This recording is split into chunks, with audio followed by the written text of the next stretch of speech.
നമ്മുടെ ജീവിതത്തിൽ ഏത് തീരുമാനങ്ങൾ എടുത്താലും, ഏത് റെസൊല്യൂഷൻ മേക്ക് ചെയ്താലും അത് തുടങ്ങാൻ ഏറ്റവും ബെസ്റ്റ് ടൈം ഏതാണ്? നൗ. രാഹുകാലം കഴിയുന്ന സമയമെന്നോ ഉച്ചക്കത്തെ 2 മണി തൊട്ടുള്ള സമയമെന്നോ അങ്ങനെ ഒരു സമയമല്ല best time. Which is the best time? Now. ഈ മൊമെന്റിൽ ഞാൻ തുടങ്ങുക, ഇന്നത്തെ ദിവസം മുതൽ തുടങ്ങുക, ഇന്നത്തെ ദിവസത്തെ മുഴുവൻ ഞാൻ പ്രയോജനപ്പെടുത്തുക. എന്റെ മുമ്പിൽ 1 ഇയറേ ഉള്ളൂ എന്നുള്ളതിനെ മാറ്റിക്കളഞ്ഞിട്ട് എന്റെ മുമ്പിൽ 52 വീക്സ് ഉണ്ട് എന്ന് ചിന്തിക്കുക. എന്റെ മുമ്പിൽ 8760 അവേഴ്സ് ഉണ്ടെന്ന് ചിന്തിക്കുക. എന്റെ മുമ്പിൽ 5,25,600 സെക്കൻഡ്സുകൾ എന്റെ മുമ്പിൽ ഉണ്ടെന്ന് ചിന്തിക്കുക. പോസിബിലിറ്റീസ് എന്റെ മുമ്പിൽ ഉണ്ട് എന്ന് ചിന്തിച്ചുകൊണ്ട് ഈ അവസരങ്ങളെ എന്താക്കുക?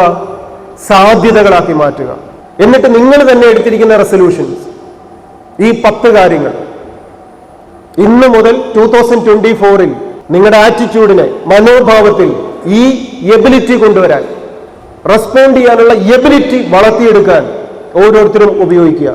ഇപ്പൊ 2024-ൽ നിങ്ങൾ എടുത്തിരിക്കുന്ന ആ റെസൊല്യൂഷൻ എല്ലാവരും ഒരിക്കൽ കൂടി റീഡ് ചെയ്യുക. What is the first one? Second one? Third one? Fourth one? Fifth one? Sixth one? Seventh one? Eighth one? Ninth? Last 10th one? ഇതിനോടൊപ്പം ചേർക്കേണ്ട ഒരു റെസ്പോൺസിബിലിറ്റിയും കൂടെ സാറ് ചേർക്കുകയാണ്.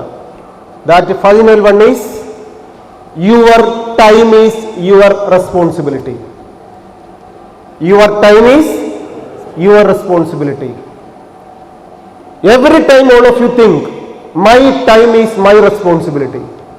എന്റെ സമയം എന്ന് പറയുന്നത് എന്റെ ഉത്തരവാദിത്തമാണ്. എന്റെ ഇന്ന സമയത്ത് ഞാൻ എന്ത് ചെയ്യണമെന്ന് തീരുമാനിക്കേണ്ടത് മറ്റൊരാളല്ല. ഞാൻ പഠിക്കണമെന്ന് തീരുമാനിച്ചാൽ പഠിക്കണം. ഞാനൊരു ഫിറ്റ്നസിന് വേണ്ടി കുറച്ച് സമയം മാറ്റിവെക്കണമെന്ന് പറഞ്ഞാൽ അത് ഞാൻ ചെയ്യണം. എന്റെ പേരൻസിനോടൊപ്പം കുറച്ച് സമയം ഞാൻ മാറ്റിവെക്കണമെന്ന് ചിന്തിച്ചാൽ ആ കാര്യങ്ങൾ ചെയ്യണം. അങ്ങനെ എന്റെ റൊട്ടീൻ ലൈഫിൽ ഓരോ 1 അവറിലും, ഓരോ ഡേയിലും, ഓരോ വീക്കിലും ഞാൻ എന്തൊക്കെ ചെയ്യണമെന്നുള്ളതിന്റെ റെസ്പോൺസിബിലിറ്റി ആരുടെ കയ്യിലായിരിക്കണം?